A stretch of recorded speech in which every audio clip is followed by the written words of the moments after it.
Doctor గారు అలాగే colour improvement కోసం మార్కెట్లో అయితే చాలా ట్రీట్మెంట్స్ అందుబాటులో ఉన్నాయి. సో మరి అలాగే ముఖతేని ఇంజెక్షన్స్ కూడా అందుబాటులో ఉన్నాయి.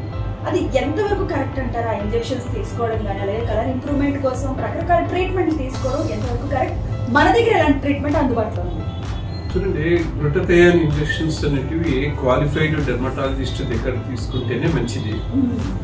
బట్ చాలా మంది కాస్మెటిక్ క్లినిక్స్ అని కాస్మెటిక్ డాక్టర్స్ గా చెలామణి అయ్యే నాన్ డాక్టర్స్ ఇచ్చే ట్రీట్మెంట్స్ ఆ ఇంజెక్షన్స్ తీసుకోవడం వల్ల చాలా మటుకు రియాక్షన్స్ వచ్చే అవకాశం ఉంది. సో ఆరోగ్యం దెబ్బతినే అవకాశం ఉంది. కాబట్టి మ్యాక్సిమం గ్లూటథియోన్ ఇంజెక్షన్స్ అవాయిడ్ చేయాలి. చూడండి, భగవంతుడు ఇచ్చిన కలర్ ని ఎవరు చేంజ్ చేయలేరండి. ఫస్ట్ మనం ఉన్న కలర్ ని మనం ఎలా కాపాడుకోవాలి, ఉన్న దాంట్లో బెటర్ ఎలా ఉండాలి. జస్ట్ మనం ఎవరైతే ఆనందంగా ఉంటారో వాళ్ళే అందంగా ఉంటారు. వాళ్ళు ఎంత అందంగా ఉన్నా వాళ్ళు మొహం టైట్ పెట్టుకుని ఉంటే అందంగా ఉంటారు. కాబట్టి ఫస్ట్ మన ఇంటర్నల్ బ్యూటీని చేసుకుంటే ఎక్స్టర్నల్ బ్యూటీ ఇంప్రూవ్ అవుతుంది.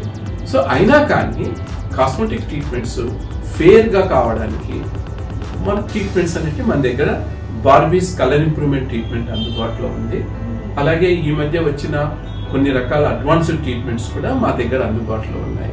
సో గుడ్డిగా ట్రీట్మెంట్స్ ఈ గ్లూటథియోన్ ఇంజెక్షన్స్ తీసుకోవద్దు, డబ్బులు వేస్ట్ చేసుకోవద్దు. అలాగే ఆరోగ్యాన్ని మనం కాపాడుకోవాలి.